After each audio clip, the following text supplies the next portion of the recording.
I'll be starting today with the session would consist of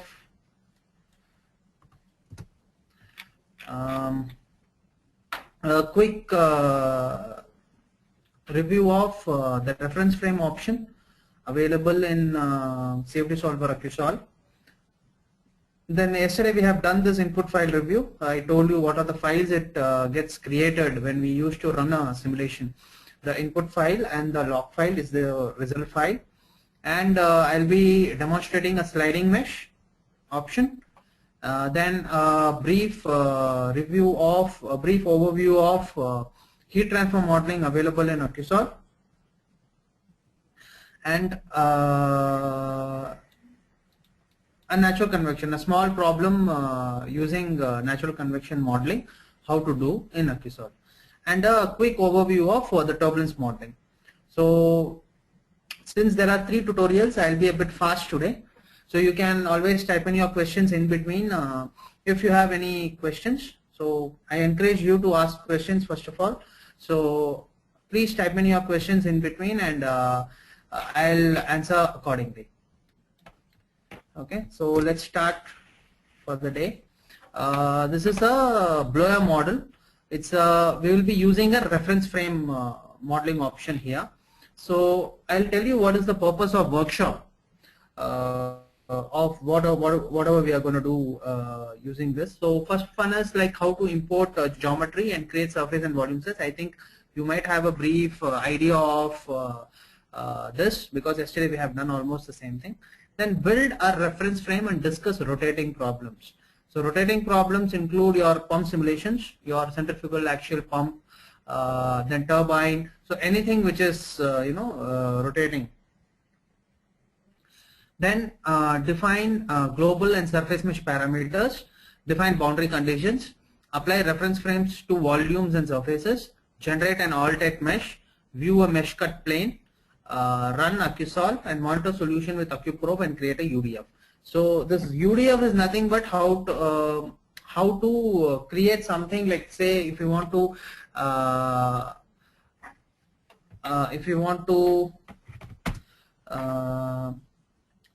create a formula which is not available, how to do it. Okay. So it's a very simple. I'll just have a start now. So I am going to import. I'm going to create a new file now. So this is my working directory. So just type blower. So blower.acs file is created. Now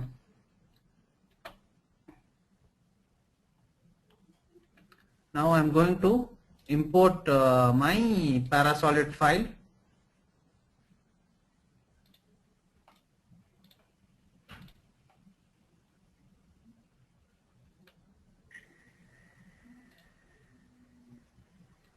Just say OK. So you will have your blower here. Okay, so it's a very simple model actually. So click PRP from the data tree manager. Okay, so your problem description needs to be highlighted here. You can name anything here. It's a blower CFD analysis. Okay, sorry. Then it's a reference frame subtitle. So analysis type is a steady state. See, for reference frame analysis you can do a transient analysis also, but I'll be doing a transient analysis for the mesh motion problem. Okay, so it's not a transient analysis. I'm doing a steady state analysis only. Okay, then flow equation is Navier-Stokes. Turbulence equation, you change it to Spalart-Almaraz. Since this is a rotating problem, I would prefer the turbulence equation to be Spalart-Almaraz. Then go to your nodal initial condition. As I told you yesterday, we need to initialize the eddy viscosity value for any turbulence model used, for basically for Spalart-Almaraz turbulence model. Okay, so say suppose if you sorry, one minute. say suppose if you want to use shear stress transport model, you need to specify what is the initial eddy frequency. So accordingly, for each and every turbulence equation, it's better to know the first basic understanding and then apply it onto a solution. Okay. Then the analysis will be first done with a rotating reference frame. Okay, the analysis will first be done with a rotating reference frame. So PV star is advanced problem definition. Okay, so you are going to define something advanced for this one for the rotating reference frame. So right click on reference frame and select new. We have an option when you click PV star, you will get a reference frame option highlighted. Okay, so just right click and say new. You can rename it to anything. Okay, you can rename it to anything. So I'm just renaming it to RF. Okay, double click on this, you will get the options here. Okay, so centrifugal force is on, Coriolis force is on, angular acceleration force is on. So all these deal with rotating frame. Okay, anything which is rotating needs to be defined. There's a question. Okay, a student has asked, can you explain the eddy viscosity, need of eddy viscosity ratio? See, for any simulation to stabilize, there is a eddy viscous content in your equation. Normally, eddy, you might have read eddy's current, which gets created for almost all rotating problems or any flow problems also. Or if you might have studied eddy's current in your transformers and motor generator problems. So how does this eddy current gets created? And this leads to the losses of electromagnetic forces as well. Okay, so for this to get stabilized, in our case it's the flow. Okay, for the flow to get stabilized, we need to make sure that we give initial eddy viscosity values, and eddy viscosity values don't vary much. So when if I plot after the simulation is completed, you can find that the eddy viscosity plot will also be varying along with each time step. So it's nothing but to stabilize your flow equation. Okay, there's one more question. How its value is found? As I told you, it's a equation model. It's an equation modeled. So if you want to find its value for each time step, I can show it to you when the simulation gets over. Okay. Then we need to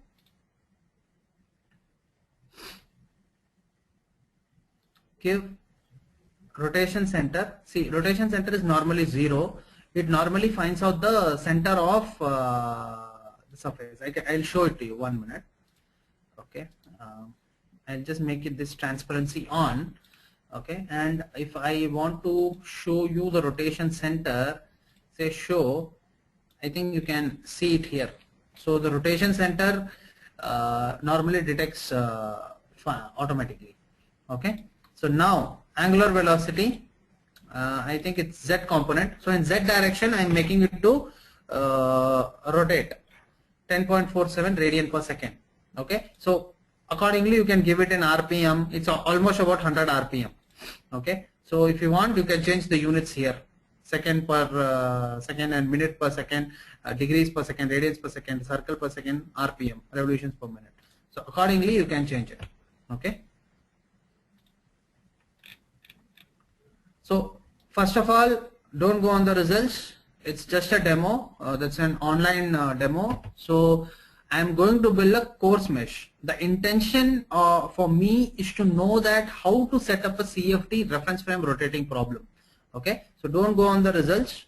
So I'm going to set up a build course mesh to shorten the workshop solution time. Click MSH from the data tree manager.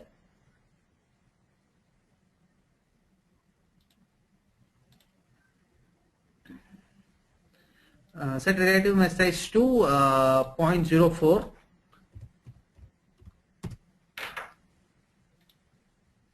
And one more thing, important thing is normally whatever mesh you try to import, you have to scale it to meters because Aki console will read it only in SI units. It normally reads this as in meters. Okay. So 0.04 meters. Okay.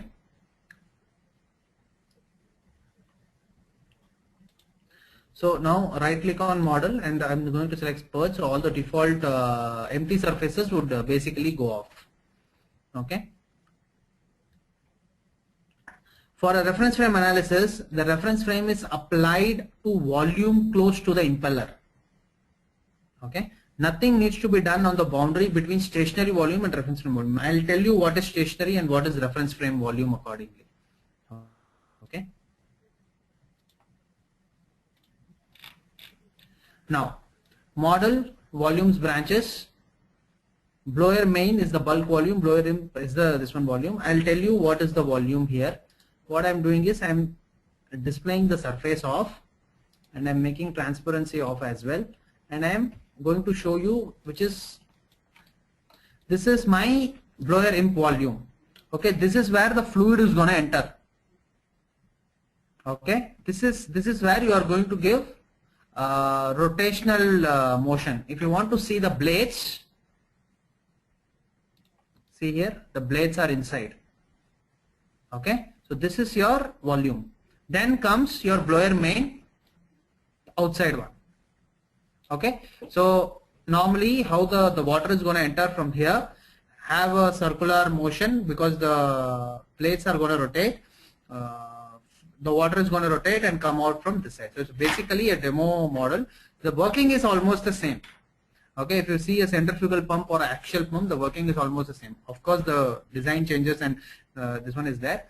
This is like to get you, intention is to teach you how to set up a rotating problems. The next one, the next blower simulation would be very nice because I'll be doing a mesh motion analysis. So you can easily view how the blade is going to rotate. Okay. Okay.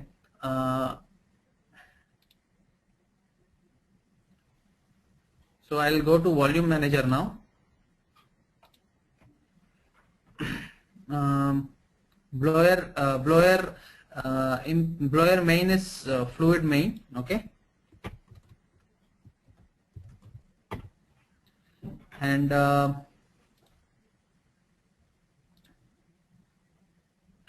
blower imp is fluid impeller.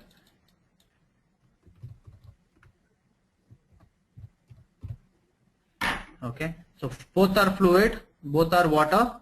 Okay, so the medium of fluid is water. Okay.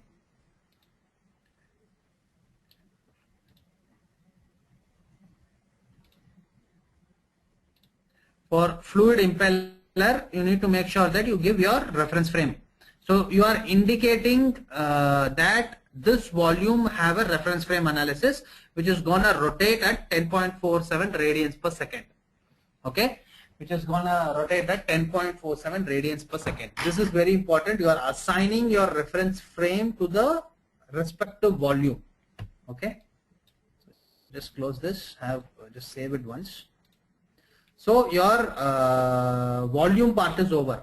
So as I told you before, we normally assign all your material properties and fluid conditions to the volumes. But if you want to define your boundary conditions, say inlet, what speed it is coming, how it is going to move, everything you need to define it on a surfaces. Okay, so click on columns and make sure your simple boundary condition type is enabled. Okay, so I am making sure that my transparency is off and I off the volumes and I on the surfaces. Okay, I go to my surface manager now.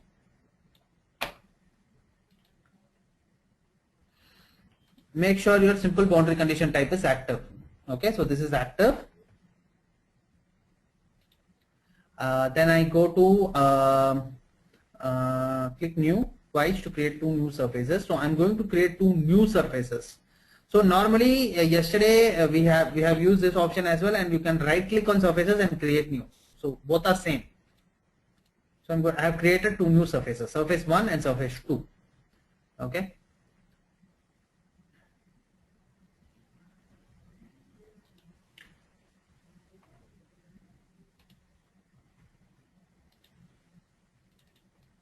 So I'm renaming the surface 1 as inlet. Okay. Say add 2. I'm selecting the inlet face and say done. You can give it as inflow.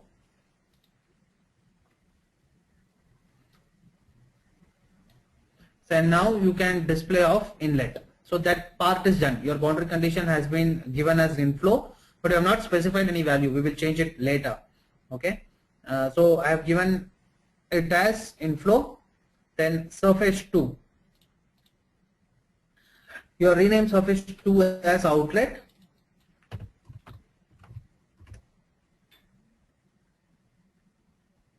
Add to, select this, and your outflow, and you can display it off. Okay.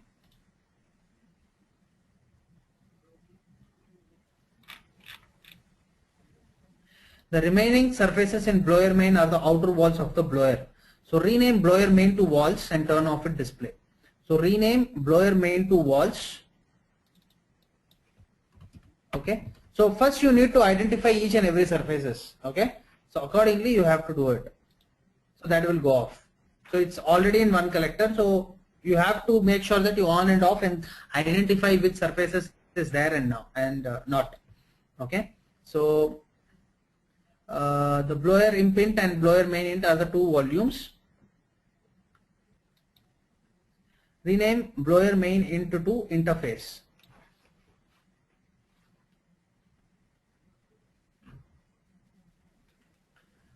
Rename blower main int to interface.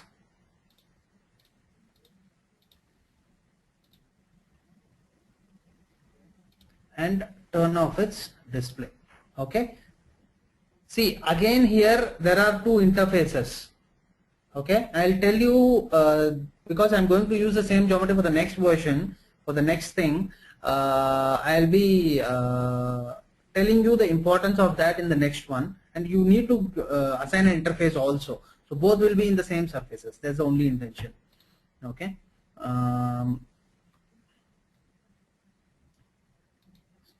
Now select add for interface 1, 2 and 3 and say done. Okay. So it's nothing but I have added it in the same collector or the same surfaces. Click on blower imp int and hit delete because it's empty. Okay. So this is your impeller now. So remaining surfaces are blower impeller. So you can rename it as impeller. Just to make sure that you say off.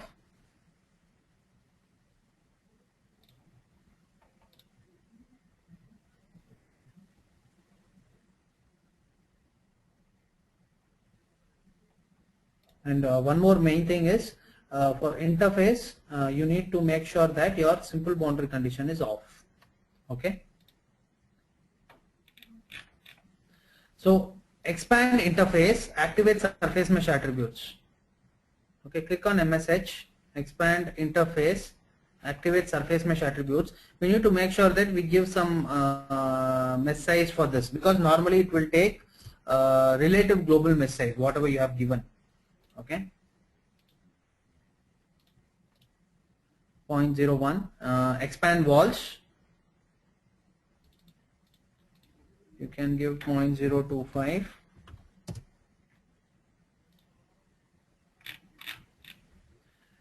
Boundary condition of the data tree manager from inlet. So as I told you, inlet I'm going to assign a basic, or you can assign anything like inflow, and its mass flux value is 2 kg per second.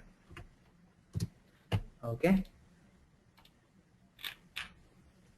So expand impeller, double click on simple boundary condition, expand your impeller. So impeller is a no slip wall in rotating reference frame. So set reference frame here.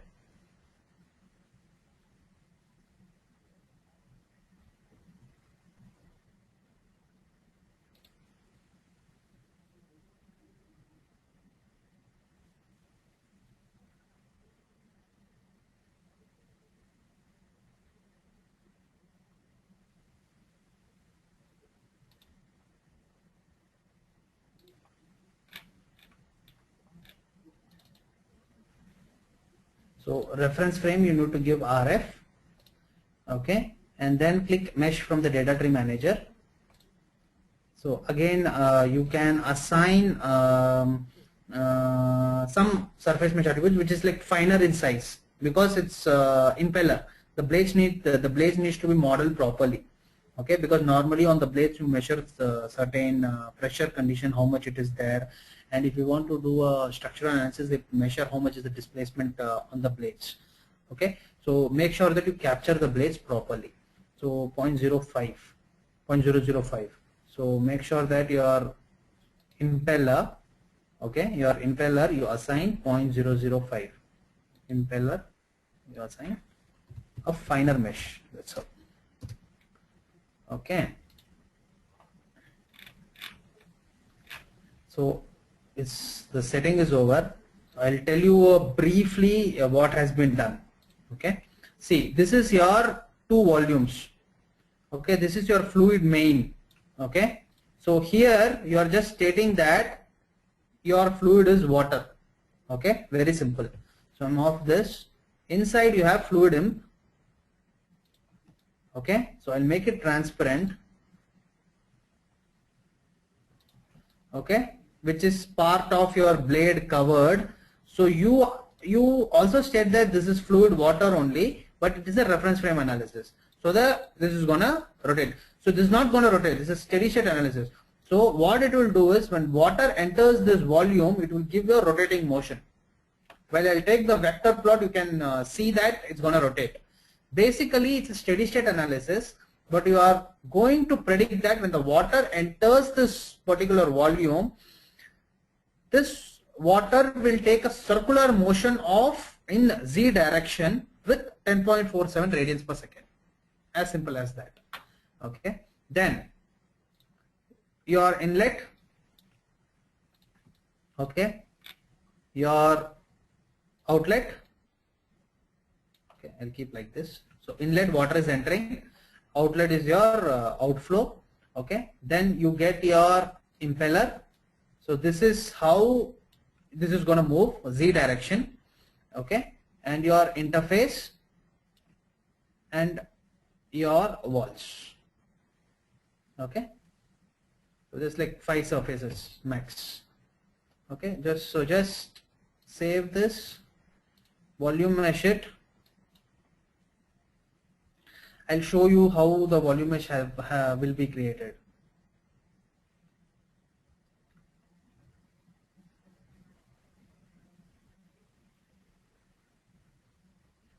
Okay.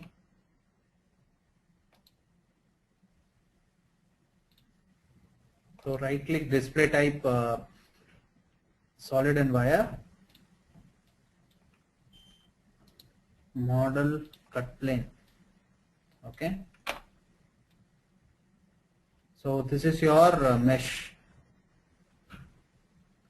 So you can see how fine it is in between, and then you can see the coarse mesh. So this is how you need to build the model. See, fine. Then again, it will be like coarse. Okay. So just run the model now.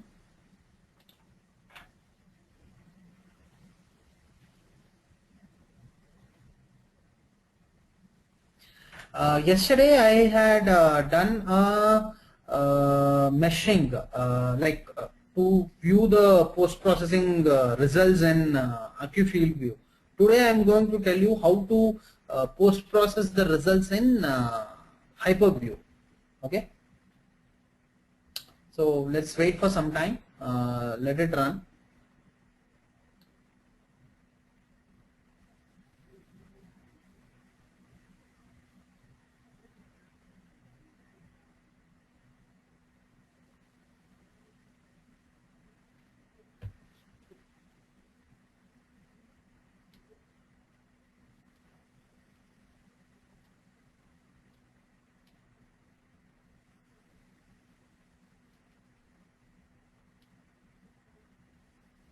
Let it run for some time.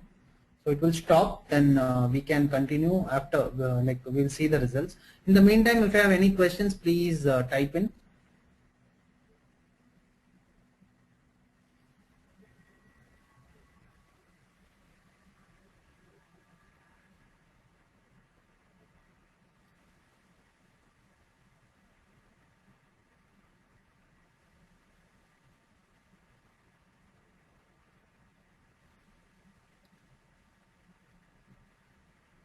Oh, okay. Sorry, I didn't see it. Okay.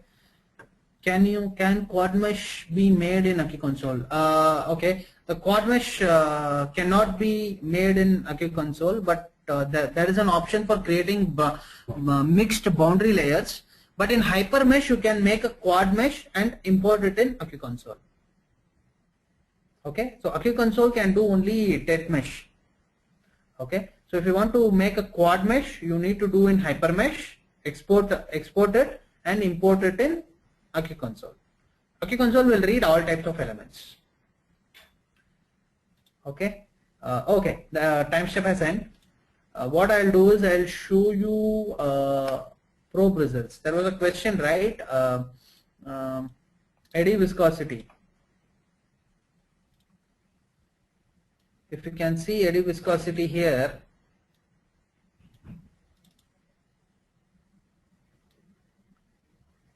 so it's like 0.01. Okay, so if you see here now, 0.4. So it normally varies. Okay, and if you see your pressure and velocity,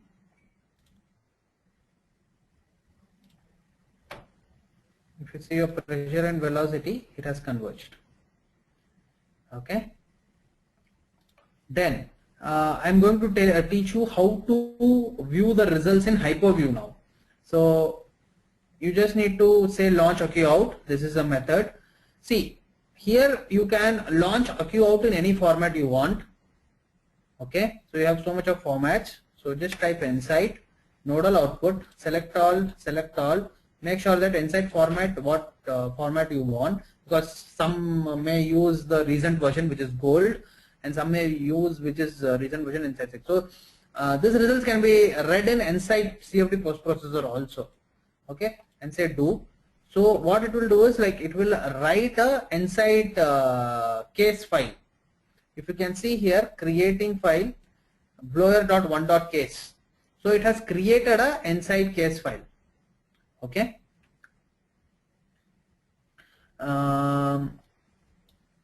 Then open your HyperView. So I have already opened here. You just need to go to start all programs.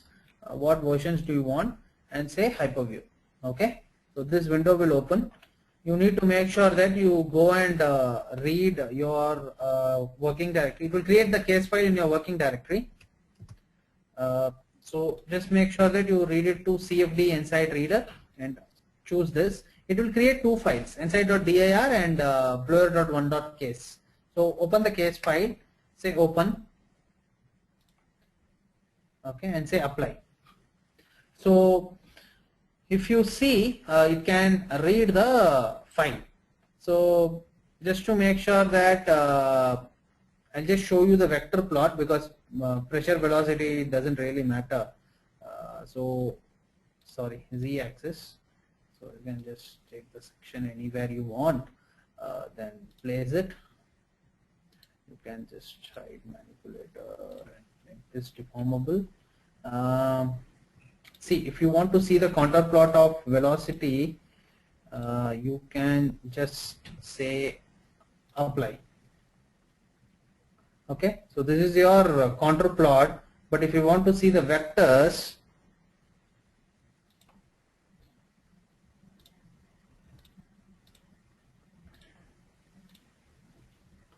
can you see the flow?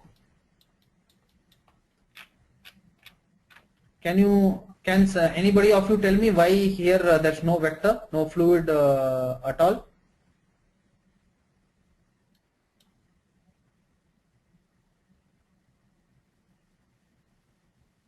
Because the flow is coming from the inlet, getting down, but when the enters that volume, you remember I have given a reference frame, so it rotates. It makes sure that no fluid enters the in between, because it's going to rotate. Have you seen a mixie rotating? So after, say suppose you are doing chutney in your home, a very basic example, you put some coconut down there and you just on the mixie, and when you offer it, you can see the coconut smash all over on the sides of it, and you cannot see any part in between. Why is it so? Because the blades make sure that it rotates and the outlet it goes off. Okay, so this application is used to actually to increase the pressure. Okay, so this plays an important role in determining efficiency of a turbine, a pump, torque calculation of the same. Okay, based on these results only the designers design the pump model, the pump, the turbines, and anything which is rotating. Okay, that's a question. Yeah, yes, centrifugal force. And yeah, I have got the answer from two of them. So yes, it's right. Mr. Krishna and Pankaj Kumar. Yes, it's because of the force, centrifugal force. And if you see, if you remember, if I have on the reference frame, where is it? Here, if you can see, centrifugal forces on Coriolis force, angular force. These all three forces combined together acts for the rotating part. Okay. So your reference frame model is over. It's a pretty simple model. So right now I'm gonna deal with input file review. It's actually the same thing, but I'll just showcase it to you. See, input file review, if you see, the same thing yesterday I showed you, but here it's a reference, sorry, it's a reference frame. If you open your input file,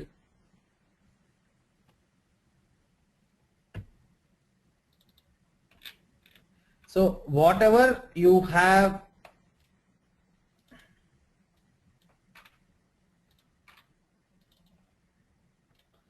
blower CFD, blower CFD, RF, RF, steady state, steady state, what version it will print it normally. So what equation you use, Navier-Stokes. Okay, then turbulence equations, Palat-Almarez. Whatever print you have done, it will show it to you. The main thing is RF, right? So reference frame. So reference frame analysis, centrifugal, Coriolis, angular acceleration, rotation center, and it will give you angular velocity x, y, z. Okay, so there's a question.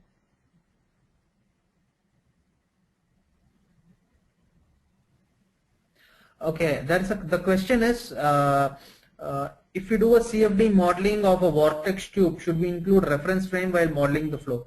It actually depends on the application you are trying to do. See, vortex simulations is basically for a flow over a cylinder can also be done. Okay, so you have to tell me the proper application of your vortex modeling, what you need to do. Yes, there are two ways of doing it. Normally, if you have a fan blade or if you have a blade which is rotating and you want to find the Q criterion, basically the vortex simulation has been done for to finding out the Q criterion. Okay, so you need to do that analysis using reference frame or the mesh motion. What I'm going to do, the best possible way of doing it is, okay, you run us reference frame analysis like this. Okay, there is an option of projecting this steady state reference frame rotating results to your mesh motion transient results. Okay, and then continue with your mesh motion rotating simulation. Your results would be very nice. Okay.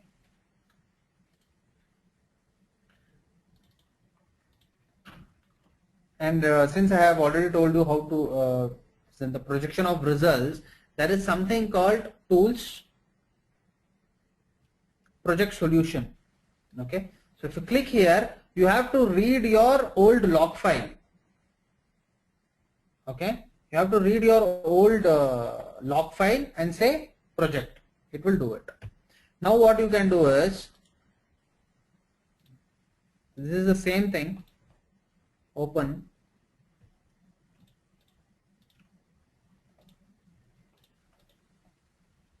It is gonna project your results.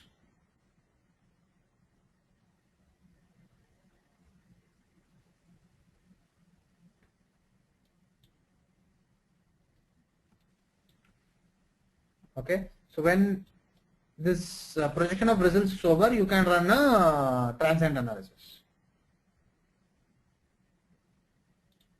Okay, now you can see certain contour display of the same, say pressure. You can view the results here only.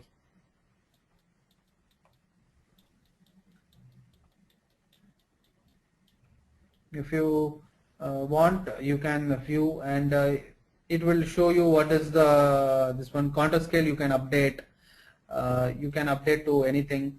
So like that, you can view your eddy viscosity results also.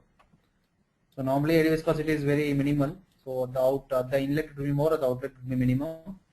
And similarly, Z velocity. Okay, so you can view your runnable text solution here also.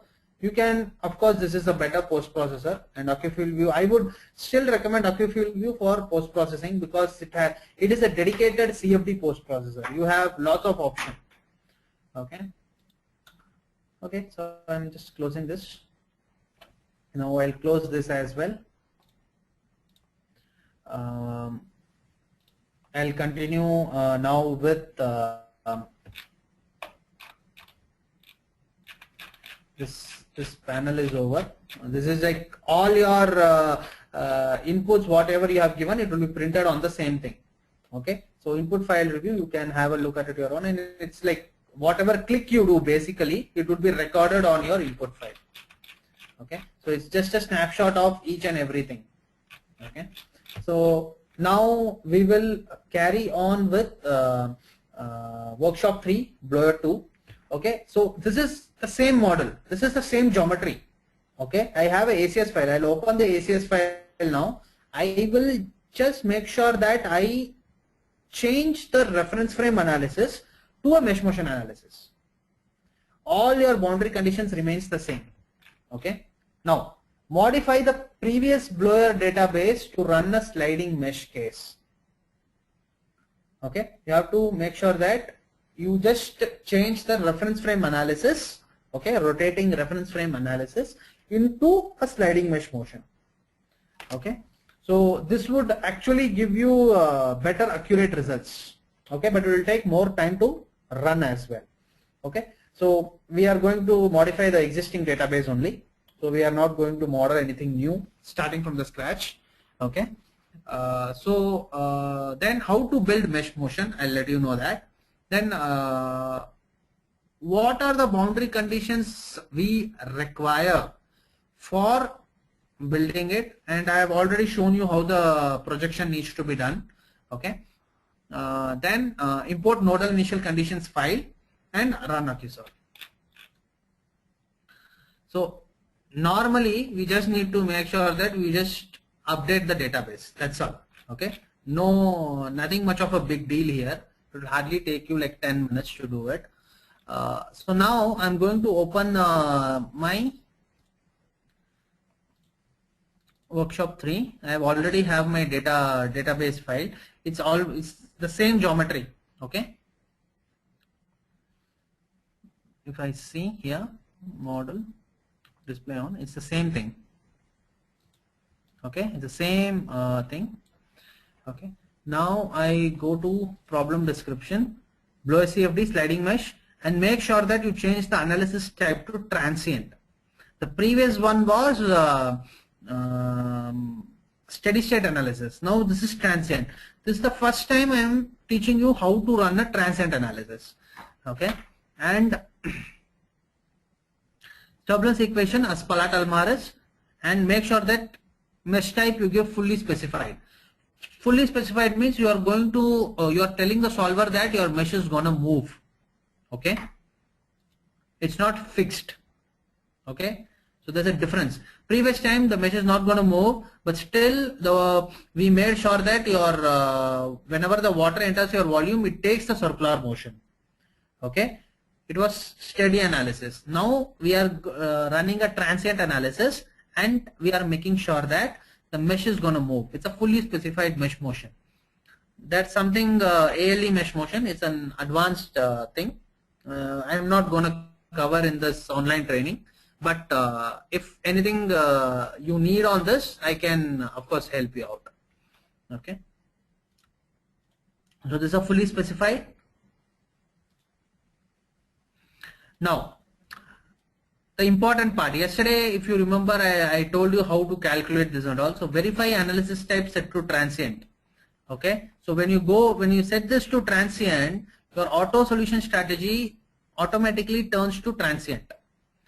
Okay. Now, initial time increment is 0.002. I'll tell you what is initial time increment. 100. Max stagger iteration 3. Verify and turbulence on. So I am asking the solver, if you can, I'm just opening my calculator. If I am asking the solver to run a transient analysis is nothing but where the solution of yours is dependent on time. Okay, so 100 is my maximum time step. Okay, into your initial time increment for each time step. My solution time is for 0.2 seconds. Okay, I'm making sure that my solution runs for 0.2 seconds. And if the solution gets converged, if there is no pressure or velocity differentiation between the time steps, it will stop it. Yesterday I actually told you this, how it works based upon the convergence tolerance, whatever you have given. So this solution is gonna run, okay, this simulation is gonna run for 0.2 seconds.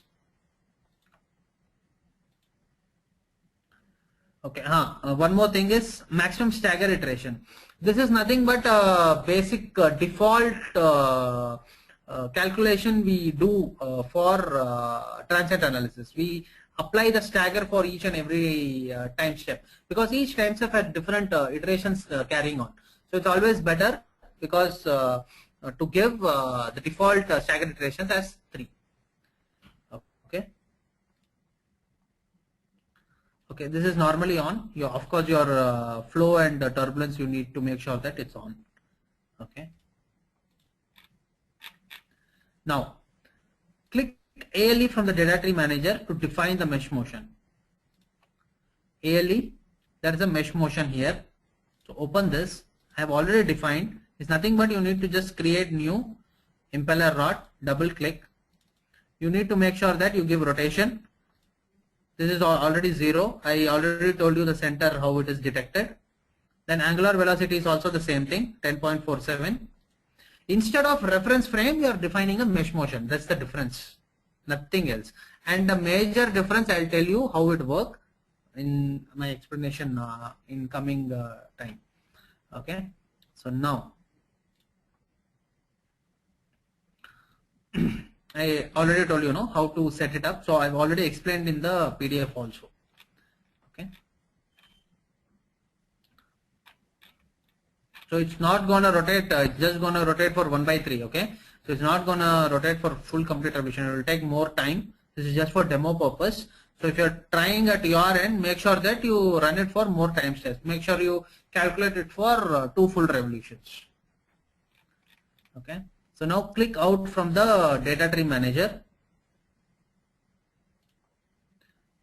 Output, nodal output. So normally it is set at 2. So what it means is writes nodal output frequency for every 2 time steps. Since this is a transient analysis, we need to make sure that for at least every 2 time steps, the nodal output data, which is the result data, is stored. Okay, that's why we give that, and make sure that your output initial condition is on. Okay, writes your initial condition file. So it writes your initial condition file, starts the simulation, then again it will save your result for every 2 time steps. Say second time steps it saves the result, 4th time steps it saves the result, 6th time step it saves the results, 8th time step, so 8, 10, 12, 14. So every 2 time steps it will save your nodal initial data, in fact like nodal output. Okay, so this is actually not required. So this is just for a purpose that you can create your time history output and you can view it according to your coordinates. So click PRB from the data tree manager. Expand models and volumes. So your fluid impeller, double click.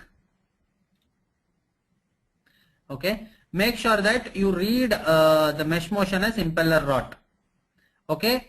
And reference frame, the previous one it was created, make sure that you give it none. So if you give both, it will throw an error. Okay. So you just need to make sure that your reference frame is set to none.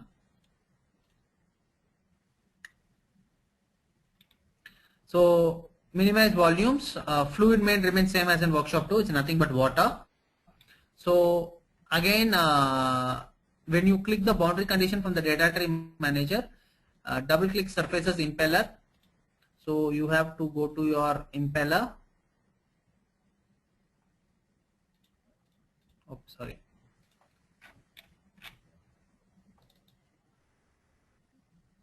And make sure that you give your mesh motion to impeller rot. Okay. Now click ALE from the data tree manager, expand interface. So click ALE and expand interface. Previous time, if you remember, we have not given any boundary conditions for the interface, but this time for the moving mesh problem, this is a sliding mesh problem. So we need to make sure that we activate the interface surface. Okay, I'll tell you what is the gap factor is. Gap factor 0. Okay, so we need to make sure that the gap factor is 0. Okay, the gap factor in the sense we are since it's a moving mesh problem, to avoid mesh distortion, because you have a volume mesh which is already connected to your impeller. So avoid the distortion thing, we will split it. We will split it that the elements are not connected but only the nodes are connected. Okay, so whenever the splitting takes place, the gap factor is slightly developed between the element. So we need to make sure that there is 0 gap. Okay, so we are specifying to the solver that the gap factor is 0. Okay, now right click on interface, select mesh option. So right click on interface, select mesh option. Okay, so this is a very important deal. Okay, I'll show you before that. Right click on model and say info. So if you can see my screen, this is important. You have total nodes 30,218 and you have total elements around 1,36,888. Okay, so now I go and split it. No, sorry, interface, mesh option, split internal faces.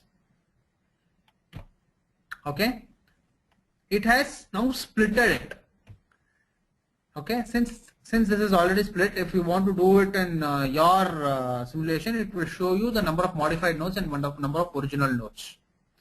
Okay, so normally in your older file it was around 27,000 nodes. Okay, since I have already set this up, the splitting option is not highlighting it. What I can do is I can show it to you in one more file. 1 minute.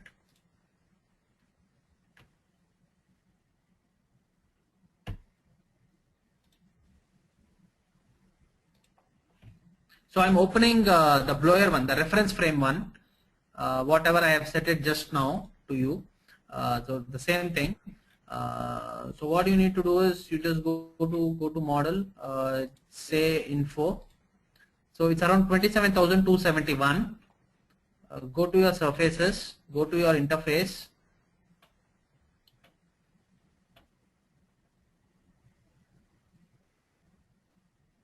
Make sure that you on your interface surface and you give it 0. Okay.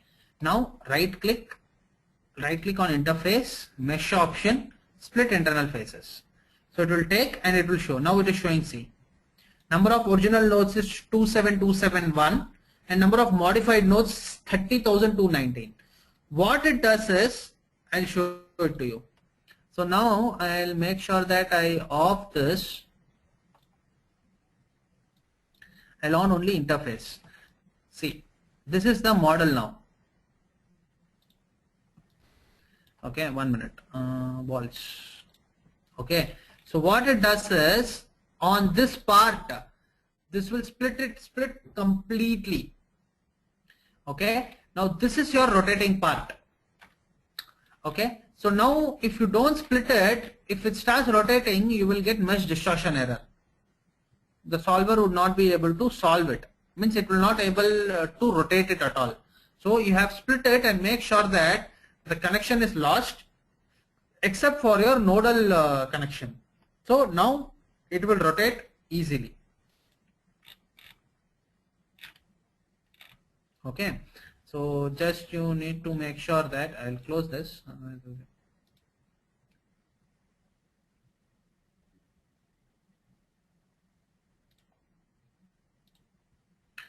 Okay, so just save the model and run this. So it will take some time to run. Let it run.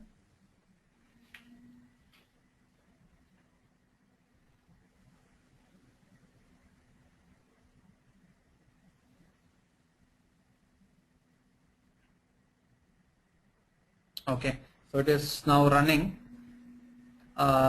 You can in between ask me questions till the run gets over. It will, I think it will take some 4 minutes easily, more than that. So any questions you have, you can please ask me. The questions can be like your model, if you're trying to do a pump simulation, or you're trying to do anything which is rotating, any industrial part, or for your projects. So I can give you my suggestions how to use Akisol for the same.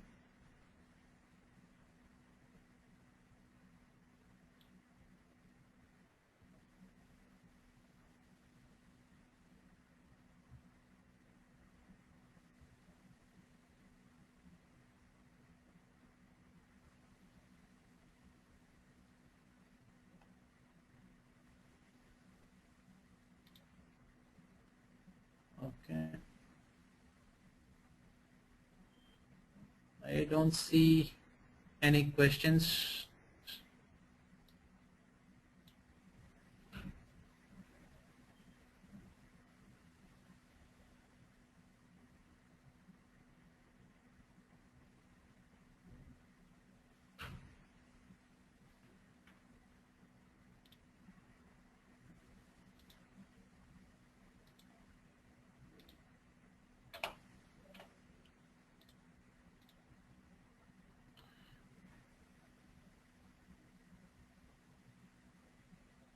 So we will wait for some time till, okay, that's a question. Can you explain what happened in interface? Okay, I think your question is like what's happening in interface. See, the modeling of CFD part for any rotating part, in not only in Akisol, for any CFD solver is you need to build a volume out of your rotating blades. Okay, so like say 1 mm gap, you need to build a volume and make sure that it starts moving. Okay, so this, what happens is when the water or any fluid enters this domain which is rotating, it's nothing but the blade domain. Okay, so whenever the fluid touches this volume which is already rotating, I'll show it to you while doing the post-processing how the moving mesh takes place. Okay, so for this, what happens is whenever it enters, the water or the fluid will behave like it's touching a volume which is already rotating, and it will give you prediction of CFD results exactly. Okay, so for a pump simulation, the major factor is to find out the pump efficiency, which basically depends on how the pump efficiency is calculated based on the efficiency. Okay, so how the efficiency is calculated is basically input by output, right? It's a normal analysis. So this simulation is carried out for any rotating problems. Okay, it's very simple. For interface, for a steady state analysis, you no need to split because you are not trying to do a transient analysis or moving mesh. For the transient and moving mesh analysis, you just need to make sure that your interface is splitted from your volume. Okay. Okay, what is the difference between absolute and relative mesh? Absolute means, as the name indicates, if you give 1 mm, the solver would take 1 mm mesh and try to put 1 mm mesh all over your wherever you are applying it. Okay. Relative mesh is your global mesh. So it will take whatever mesh you give, it will take not more than that. Okay, it's it's your minimum mesh size. Accordingly, it will mesh it, but it will not make sure. But it will make sure that your mesh is proper. It's like the relative size. It's not absolute size. Like it is free to do its own meshing with varies of different sizes as well. Please explain how to read a simulation report. The next question is, I didn't understand this. I'm really sorry. Please explain how to read simulation report, means which simulation report you want. Could you please type? Okay, what is best, absolute or relative mesh? It depends on the user basically. If you want the solver to do a relative mesh size which is like 30% of its infinite box global size, then the solver would do it. But since say suppose if I want to do a turbine mesh, but I need to make sure that my blades are at very good finer mesh size because of the rotating mesh motion. So I would go for absolute mesh in that case, not relative mesh. So it again depends on the user and the application he's trying to solve.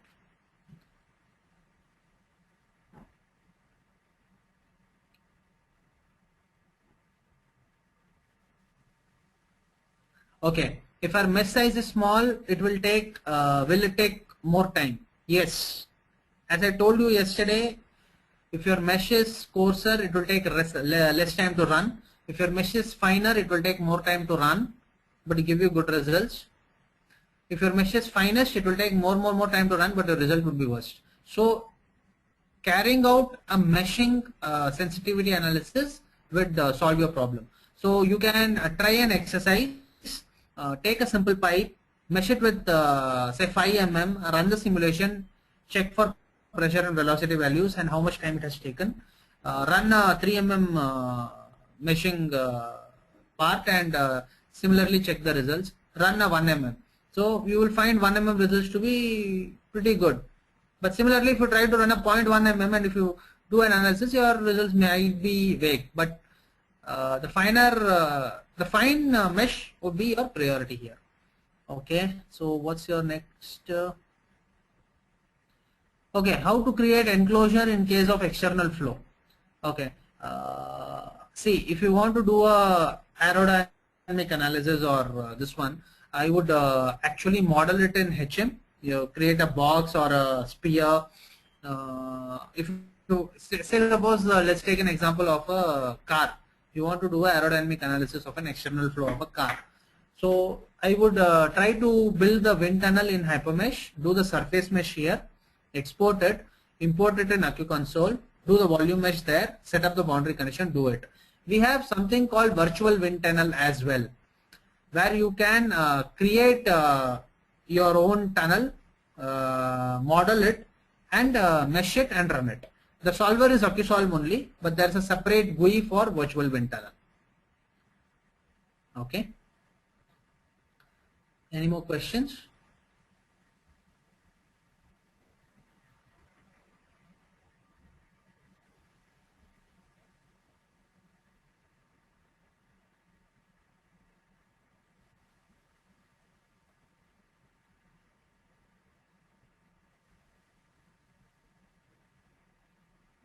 still the run is going on.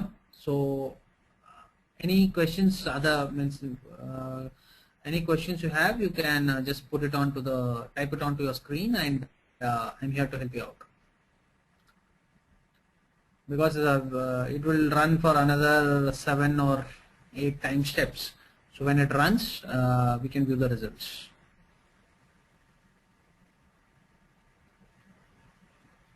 The questions can be anything related to CFD, like you want to do some projects, you want some suggestion, I can help you out on that.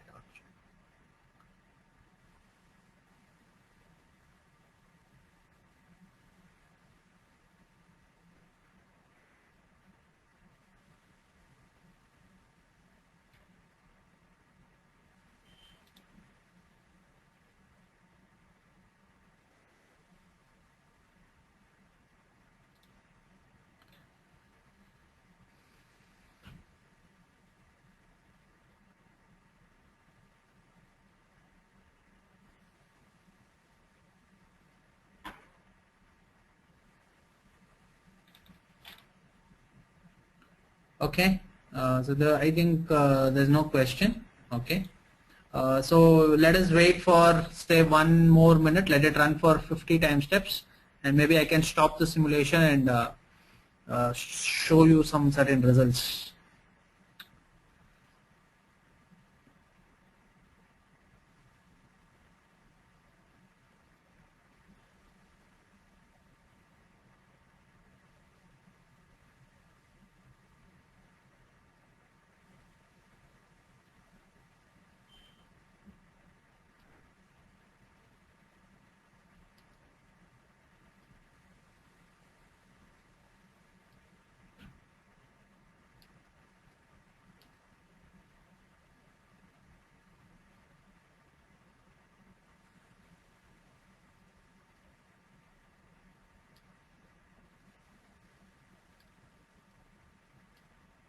Okay, so let it run for more time, because the rotation.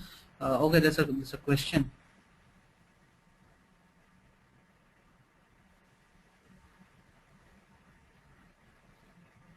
Please explain turbulent models and their condition. See, turbulence models cannot be explained on an online training, to be honest, but it's a very nice question. So I actually appreciate the interest of Mr. Pankaj. The thing is, I can refer you to certain textbooks. You can have a look at these turbulent models and their conditions. First of all, you need to understand what is Navier-Stokes. If you are a starter of CFD, my suggestion would be you need to understand what is CFD first, like what are the governing equations. First question. The second one is the Newton's law, Cauchy's law, and how from Newton's and like Cauchy's law, how Navier-Stokes equation is derived. And then you come to turbulence models. Okay, so turbulence models have a lot of varieties. You have K epsilon, K omega, SST, SA. So each turbulence model is defined separately, and each have its own applications. So you can refer to computational fluid dynamics by John Anderson. That's the best book I would suggest for you to have a look. Okay, there's another question. Can Akisol calculate the results for vibrational effects due to turbulent flow?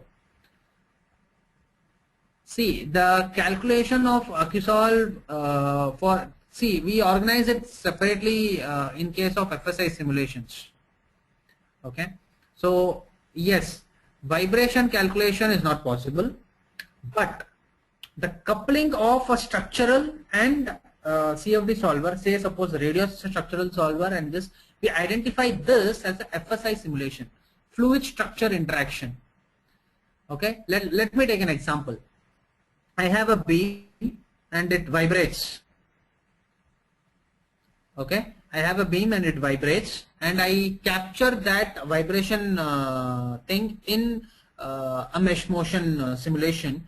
Sorry, not mesh motion. I capture this vibration in forms of eigenfrequencies and eigenvectors. Okay, so I have the results of how the beam is gonna vibrate. Okay, it's basically a linear structural problem. Okay, So I will impose this vibration in a CFD simulation, and I can calculate how the flow is going to flow, which is basically a turbulent flow. So if that is our intention to calculate, yes, we can do it. So this question was asked by Mr. Ashish, and a very nice question, and I hope you got the answer for it. So any other questions?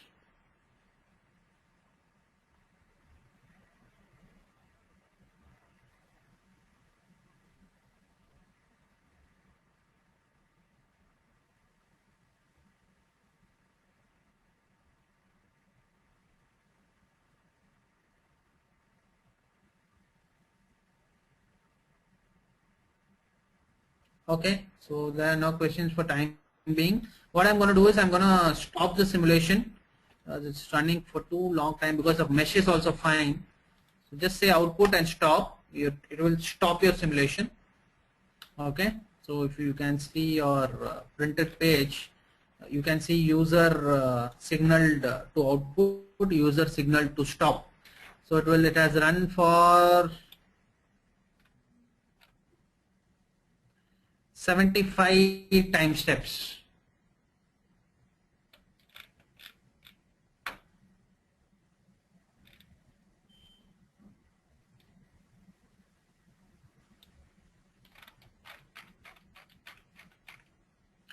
Okay, just close this. The same thing. You just need to have to save the simulation.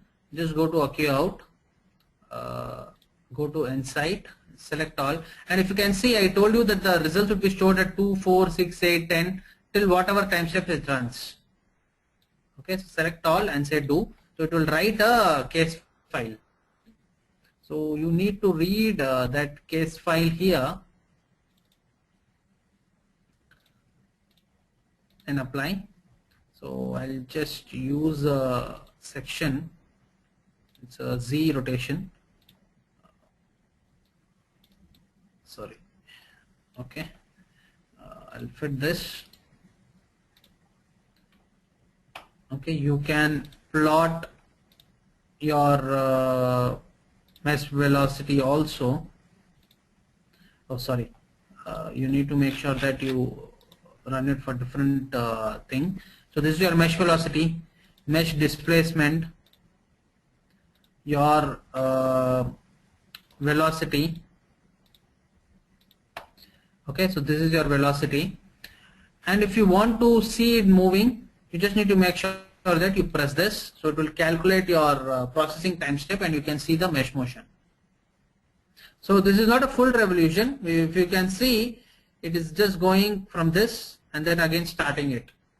Okay, so if you want to make sure that you get some good results, you need to make sure that you run it for 2 revolutions. This is just for a demo purpose. If you want to see the mesh, as I told you, the interface gets splitted here. The mesh motion runs smoothly. Okay. Okay, there's a question. Yes, I did the same thing. The question is, can we stop run in mid and use the results? Yes. As I told you, I just stopped it.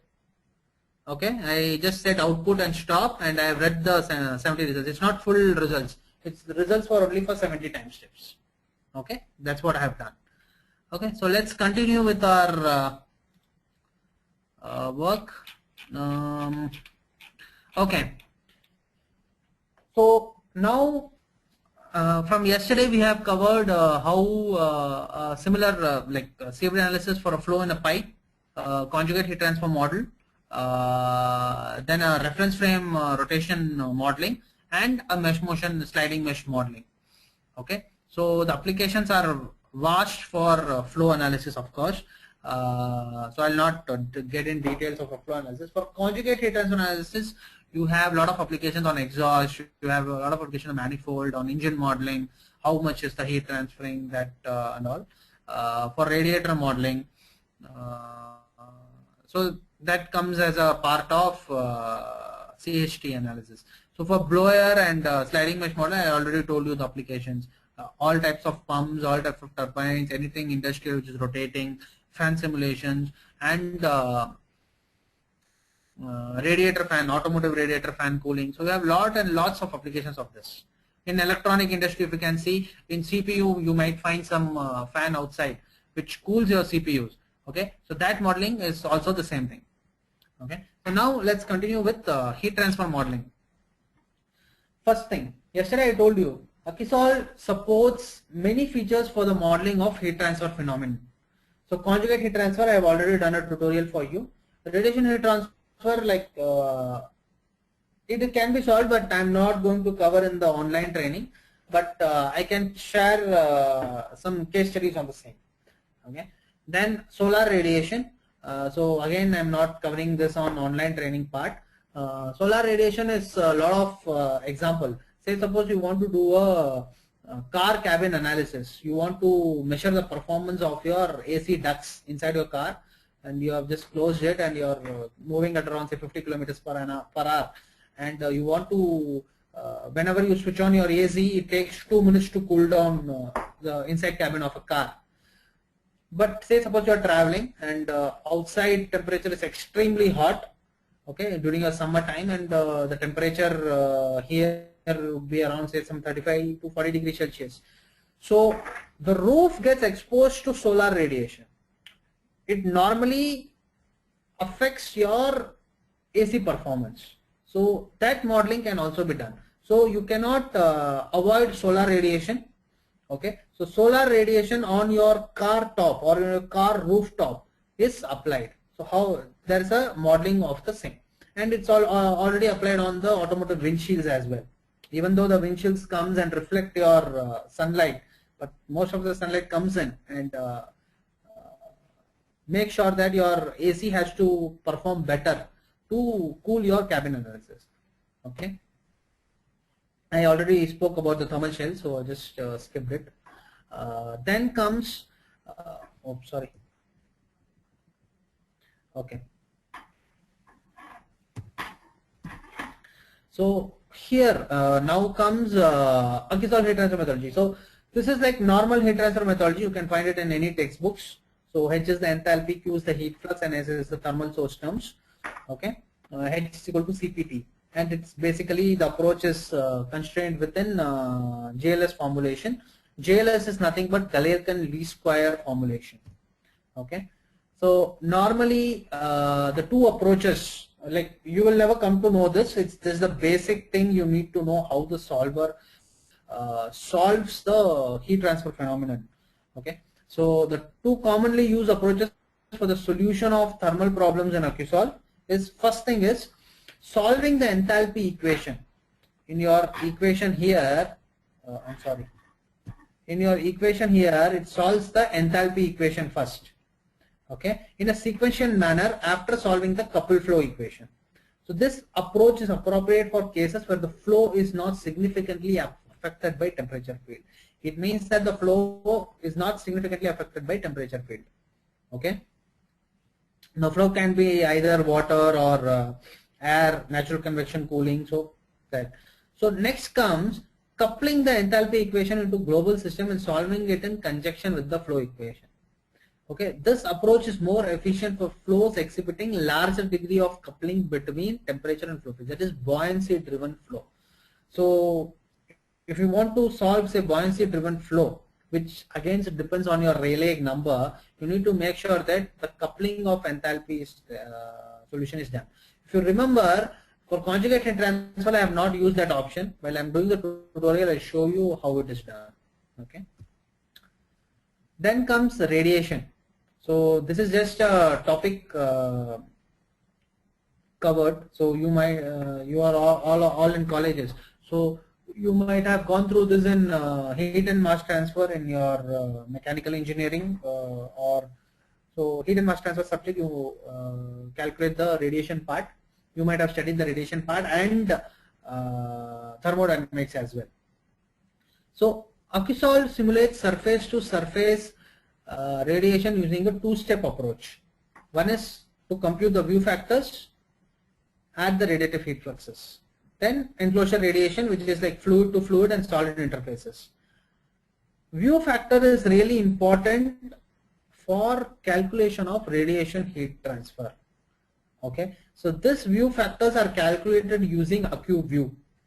Okay, so whenever you on the radiation surface, it would activate the AccuView, which is like behind the screen, and it will calculate your view factors. Now, this is the procedure of how the view factors is calculated. The view factor is computed by something called Hemi-Cube algorithm. Okay, so you might have studied this in your engineering. So this Hemi-Cube algorithm calculates the view factor computation. Okay, so there are certain procedures of how to activate radiation. You just need to make sure that you temperature advective diffusivity on, because for temperature analysis to predict it, we have done it yesterday for conjugate heat transfer analysis. There's a temperature equation we have on, so that we get the output in form of temperature. But if radiation equation need to be on, you need to make sure that you change it to enclosure. Okay, so you have a separate button for RAD, for radiation. So whenever you click on this, the output or the boundary conditions required for radiation modeling will be kept on. Okay, so again, the setting up of radiation enclosure, wherever you want your black body emissivity to be calculated and defined, you need to make sure that you on the radiation surface accordingly. So in every surfaces, you need to make sure that you on the radiation surface. Okay, this is a must.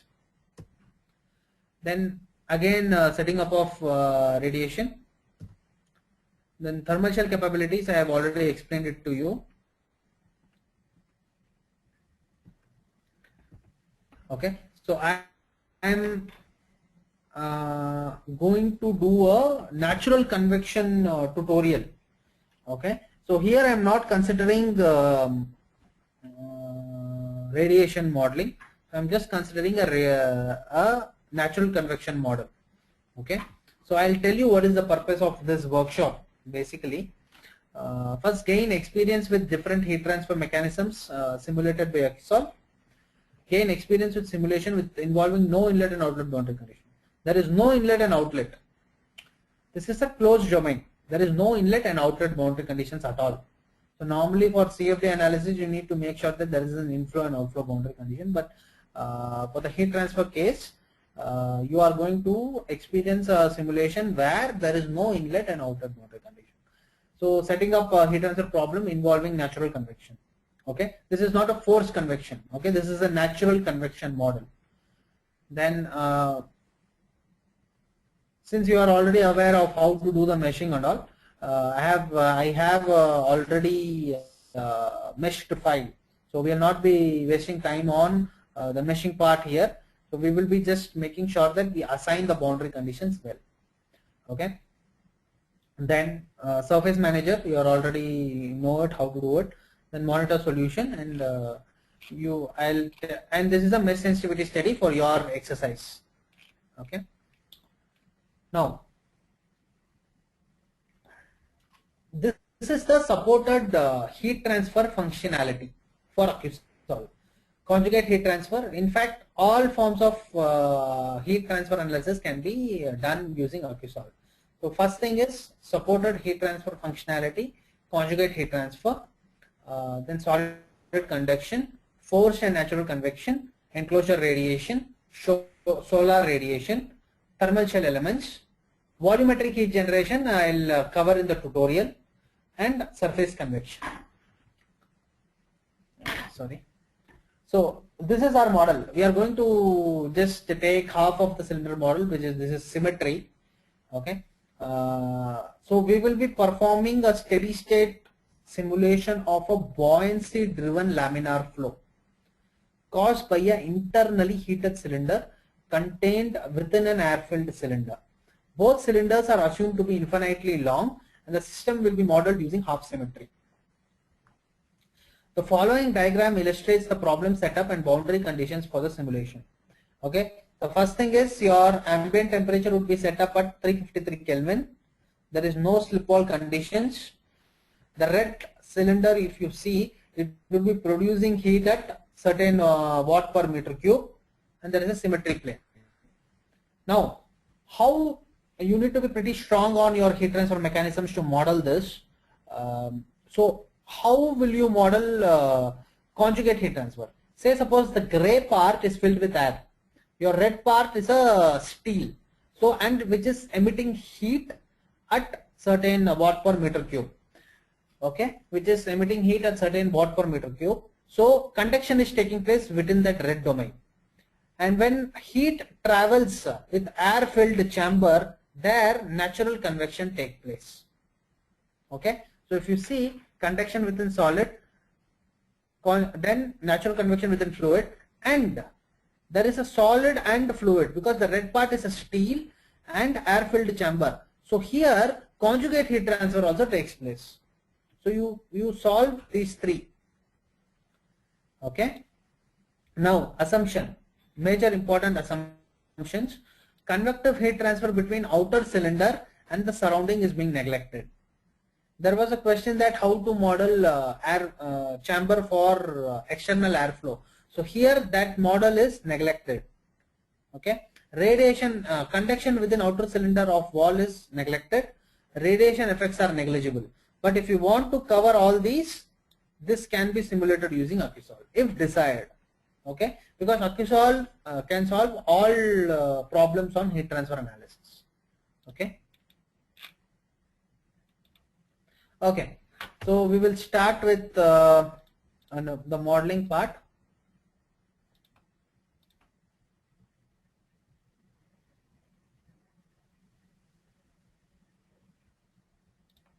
Okay, so now I need to, oh, sorry.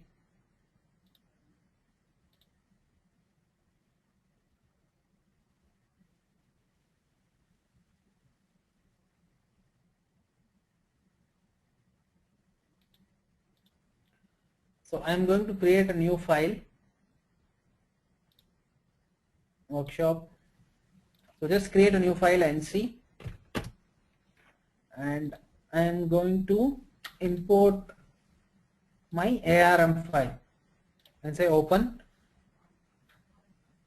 So you can find this if you want to see the mesh.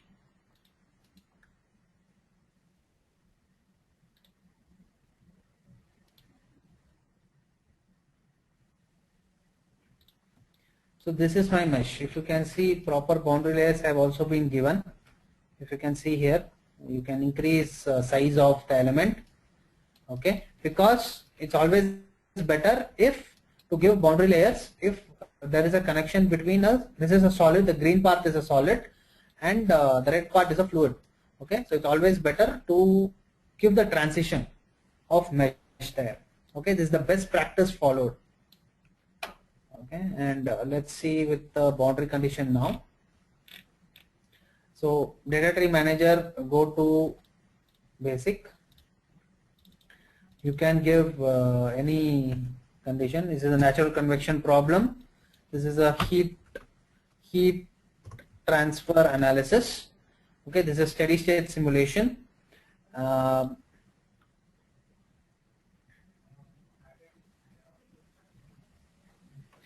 Okay. The major part here is you can consider laminar also. You can consider Spalatal Maras also. It depends on the user, but for time being, it will take more time if we change the turbulence equation. So I'm just keeping it to laminar now. Okay. Okay, analysis type is steady state. Okay. Make sure that you on your temperature equation to adductive diffuser. Okay, then number of simulation, I already told you the simulation is below the transition Rayleigh number, so leave the turbulence equation to laminar. Okay, you can also use Rayleigh accordingly if you have more complex models. Then double click on auto solution strategy. Now the important part here is, okay, everything remains the same, but we change the Krylov vectors for 40. For flow analysis, this Krylov vectors plays an important parameters in stabilizing it. But for heat transfer analysis, it's always better to increase the Krylov vectors, because it will give you stability of the temperature equation. Okay. And one more important, temperature flow button to on. Previous time the conjugate heat transfer I have not on this. Why? The answer is here. This specifies that we are going to use a fully coupled flow temperature solution approach. Okay. Define material models, expand material model. So double click on air, change it to Bosnick. Change it to Bosnick. Okay. Bosnick is a density variable approach. Okay. You can have a look. You can Google it. Okay. Then this will create temperature varying density, as I told you, that will drive the natural convection flow. Okay. Then create a new material model by right clicking on aluminium and select duplicate. So just right click on aluminium and select duplicate. A duplicate copy of aluminium will come up. So you can just rename it to anything, say stainless steel. Double click. So just enter the values they have given. 8000 kg per meter cube, your density value. Okay. 500 your specific heat, and conductivity is 16.2.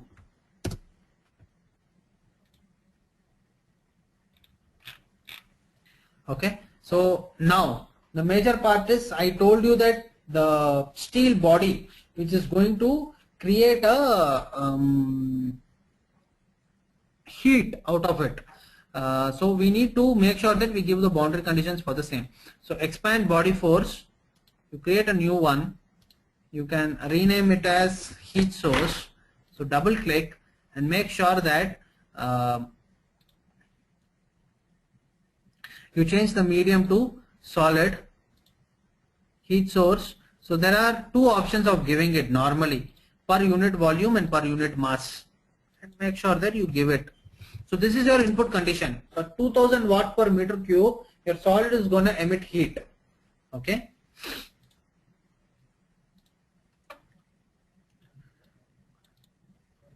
This heat source will be later applied to internal cylinder to simulate.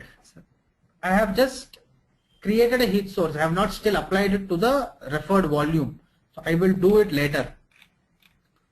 Examine gravity body force. It's normally in y direction. So you need to make sure that, 1 minute, I will show you this. This is my y direction is up, and my gravity direction, if you see, it's in minus y. Okay.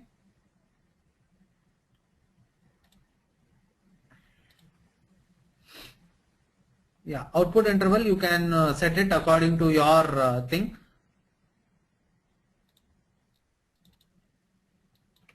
You can just give 10. Yeah, this is the same approach what we have done for the transient condition. Okay, nodal output time step, you can just say 10. Okay, so double click on derived quantity output. You can where it's almost the same thing. So it normally derives it for the each time step frequency. Okay, so this and all is not required actually. This is like if you want to measure certain parameters, you want to say for that you can measure it. So the nodal initial condition, this is an important parameter. You go to nodal initial condition, whatever value you give here is the initial condition.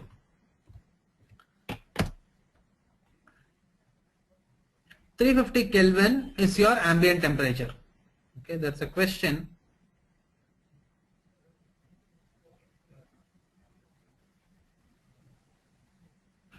Okay, so nothing else, just one, he's just asking me to send his data and is leaving the session, so that's not a problem.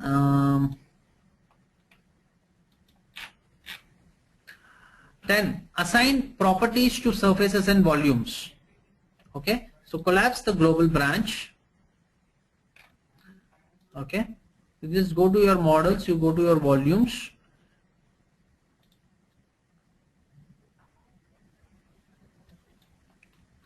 So right click on surfaces and say display of fluid element set. So this is my fluid. Make sure that this is air. Okay.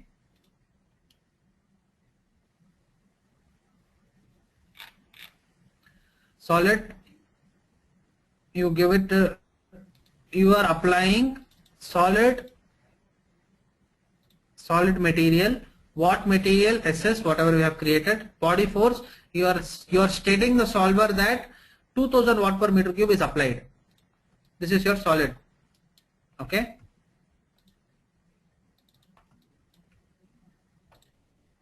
So this is my solid. So you are stating the solver that you are applying this solid has been is going to generate 2000 watt per meter cube.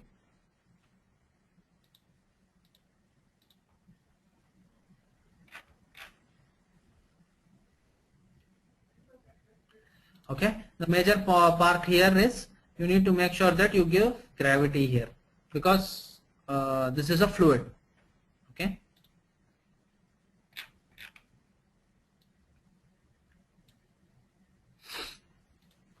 So just off this, just say display on, go to your surface manager.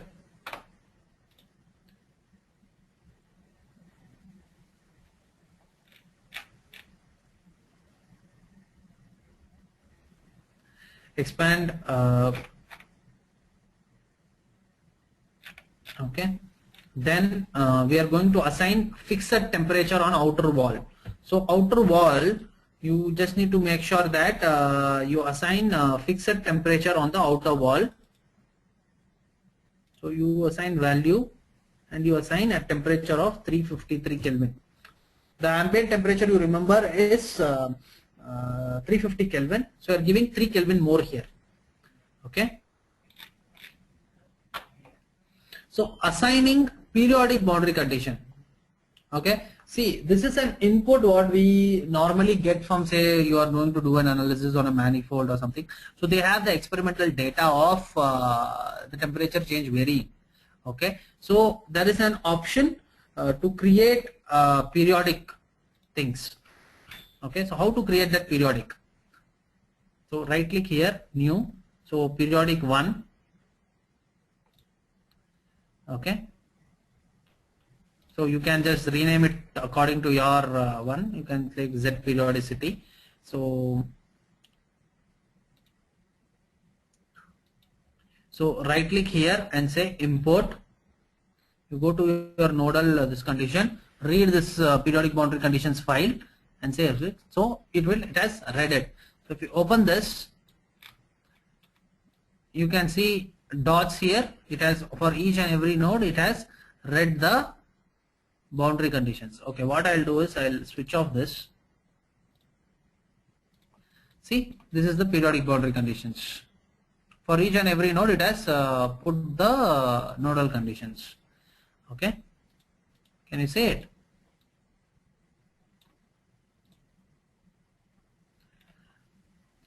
Okay, I actually told, so the question was what periodic means. I have already told your answer, that how it works. Then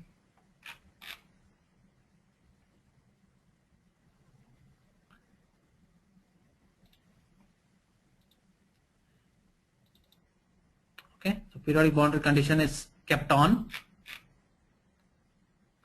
So the first thing is that since there is no inlet and outlet boundary condition, we need to make sure that the solution is more robust. So for the convergence point of view, because say for in a pipe there is an inflow and outflow. The water comes in or air comes in and air goes out and water goes out. But here what is happening is everything is trapped inside, right? There is no in also, there is no out also. The air is getting trapped inside that volumetric cylinder, which, and again it is exposed to certain temperature. because the solid is generating certain heat. So inside, what will be the condition of the air? Okay, so to make the solution to more robust, we need to create some pressure reference point. Okay, so right click on nodes, select new. Okay, we can just rename it according to your wish, or just it just depends. So right click on this and say define. Okay, you can select any volume, you can say fluid and say okay. Okay,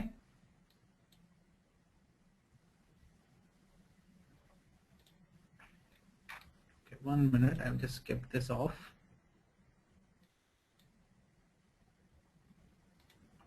Okay, 1 minute. Yeah, you just need to say pressure point, you just say fluid and say okay. Okay, I don't think so you will be able to see it here because it's just a dot. I just keep my mouse here, so this is the dot. For in online training it's very hard to visualize. Okay,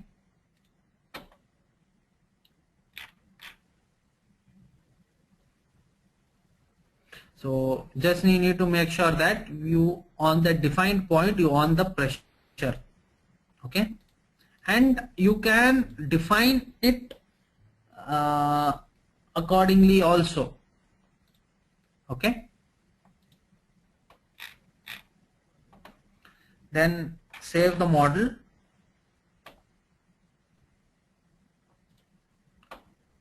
and run the simulation.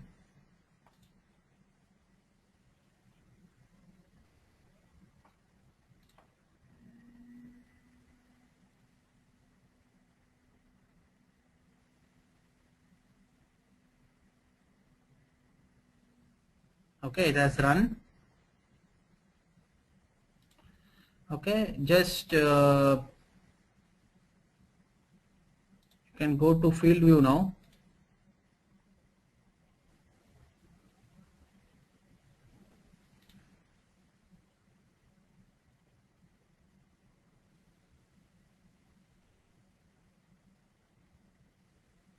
So if you can see the temperature, how it is varying. You can off the mesh. So this is a smooth contour now. This is how the temperature is varying, and you can on the legend for time being. So if you remember, we have given the ambient at 350 Kelvin, and we have given the outer temperature surrounded at 353 Kelvin. So maximum temperature goes about to 367 Kelvin. So this is how the variation occurs. And if you can see this direction, this is because of the gravity, y direction. Okay. Okay, the heat flow.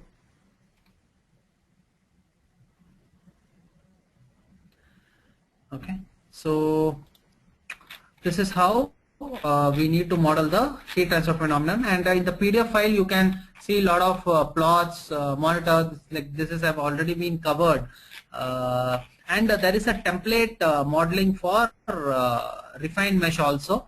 So you just need to make sure that you import. I imported mesh underscore 1.arm file, so that results you can save it, and you can import mesh underscore 2.arm and do the same thing. Okay, and you can compare the results. So that's a case given. So it's a if you can see the mesh here, it's very finer, and you get good results also. So I'll just give you a talk on turbulence modeling. Okay. So see, this is like I've almost covered it during my 2 days of training. So suppose various types of turbulence modeling. First of all, steady state simulation, Reynolds average Navier-Stokes equation solved to arrive directly at the time averaged flow field. Transient simulation, governing equations are integrated in time to yield a time accurate simulation of transient flows. Many different turbulence closures are available for each type of simulation. Okay, so we will briefly discuss this in now. So turbulence background. So as I told you, there was a question on please explain us turbulence modeling. So I said, well, like You need to understand first basically the type of parameters used and direct numerical simulation, what types of simulation is required. So basically the turbulence phenomenon involves vast range of length and time scales normally to solve the equation. Okay, so the direct numerical simulation of turbulent flows are of all engineering interest, and which are like to solve these types of simulations, basically the computer hardware and the software used like pretty bit expensive. Okay, so you might be knowing like what is Reynolds number, rho v d by mu. So this Reynolds number for a given flow, there's a, like always a smallest turbulent eddies decrease in size. So when it decreases, there is an always increase in the Reynolds number, and the mesh density required to resolve this eddies increases and required time step decreases. Okay, this is the reason why this direct numerical simulation is rarely done in industry. So you have computer large enough, and this has been proved in Akisol that it works very fine for DNS simulations. Okay, now the modeling options part. To enable the simulation of turbulence, we look to turbulence model as a way of reducing the cost. Okay, for if you want to do a experimental analysis, it will like cost you very much. So that's why this CFD softwares have been there, and Akisol for CFD, which has been already established in the market and have been improved quite based on the DNS part as well, and a lot of turbulence models are already available within the software. There are many different levels of turbulence modeling, to be honest. So first one is like it normally employs the most assumption and modeling are typically at least demanding from a CPU cost standpoint, because for if you want to run an aerodynamic simulation, you will be for a small car, okay, you will be minimum requiring a 12-core machine to solve it. Okay, so this I would rather say I have been in CFD for quite a number of years now. So still today, turbulence has been researched for centuries, to be honest, and I would still say nobody has complete knowledge of turbulence. Okay, and it's still an evolving science. Okay, or should we say it as an art? Okay, so turbulence is never-ending story, to be honest, from my point of view, and it has been researched over centuries. To solve turbulence is highly difficult because all CFD softwares, including Akisol, there's a lot of approximations for solving turbulence equations. Okay, so this is like the same thing: LES, detached eddy simulation, classical dynamics, Reynolds stress model, K omega model, Spalart-Almaraz model. So these are all models available up, and the computing cost goes up from down to bottom. Okay, so cheapest model would be Spalart-Almaraz, K omega, SSK. Then comes three equation models. Then comes Reynolds stress models. Then come DES models. Then come LES models. So there was a question on vortex eddy simulations and all. So you would be needing a very high computing cost for modeling LES models. Okay. So again, this is the same thing. So these are the models available in results. For the two-day training, I have already covered what are the models available. Turbulent boundary layers. Okay. There are three types of options for simulation of turbulent boundary layers in Akisol: fully resolved, wall function, running average wall function. Okay, so these three has different integration with respect to solving the turbulent boundary layers. Okay, so my suggestion would be, if you want to solve these types, you just need to make sure that you change the boundary layers accordingly. Okay, so this is you can find it in any textbook. This how it solves the viscous sublayer, fully turbulent region, and how it goes and solve it. Okay. So these are the turbulence modeling options. I already showed this to you. As I told you, there are three options: wall function, Reynolds running average wall function, low Reynolds number. You can just change it over here and run a simulation and see what are the result changes it occurs. Okay, so my thing is to summarize this. Akisol supports a broad range of turbulence modeling options, as I already told you. Then steady state Reynolds average Navier-Stokes equation, Spalart-Almaris, which is a one equation model, but it solves tremendously all types of CFD problems, industrial also. And detached eddy simulation, of course, it's, you know, for like complex separated flows, we use detached eddy simulations. For vortex simulations, we use LES models to find out, but you require high computing power to solve these types of models. Okay, so I hope you have got understanding of Akisol for CFD software and how it works. It's a pretty user friendly, so it would hardly take very less time to set up any CFD problems. So I'd suggest you try it at your end if you have access to the software, or you can just mail it to education-support@india.altai.com, and they'll help you in giving support on that. So any questions from your side?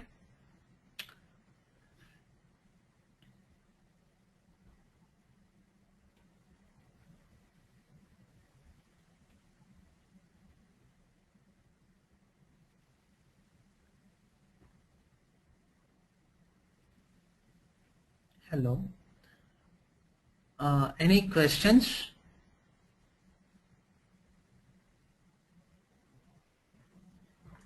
You can just, for the training material to be received, you can just mail it to the yesterday's mail, education support, and they will send the training material to you, whatever I have presented to you. Okay. So just let me know if there are any questions. I think in between we had a lot of time when the run was going on, and most of the questions were answered, and sorry, all the questions were answered. So if you have any questions regarding to CFD, your project, or you want my suggestion to help you out, like how to model it, please let me know. There's still some time.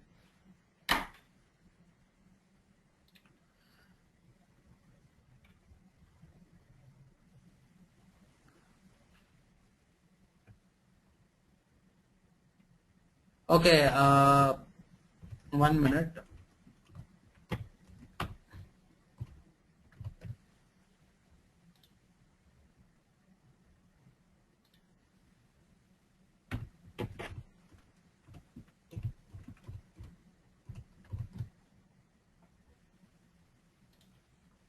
Okay. Then there is a question, whom to contact for getting the software. So you can just mail it to education-support@altai.india.com. Apurva, could you just mail it to me, the education support ID? Sorry, yesterday I'll send it to you.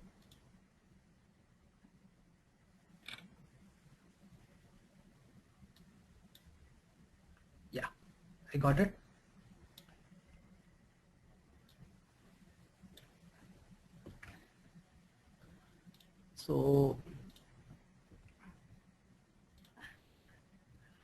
So for any queries, you can mail it to education support.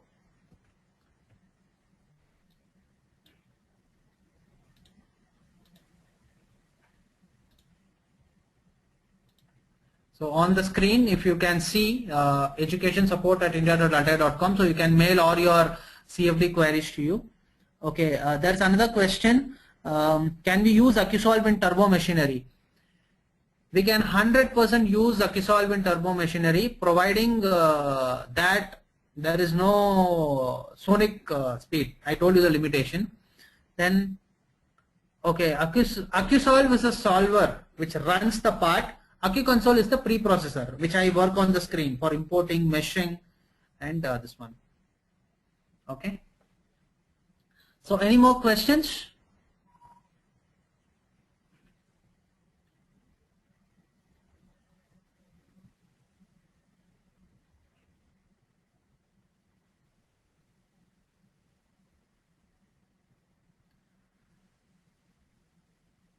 Okay, so then I think there are no questions.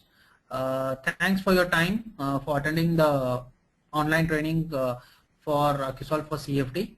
It was very nice giving a demo on the same and interacting with you all, and very nice questions too.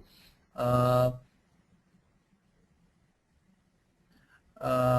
one, there is a question to solve sonic flow problems. Yes, there are many other softwares. You can Google it online. So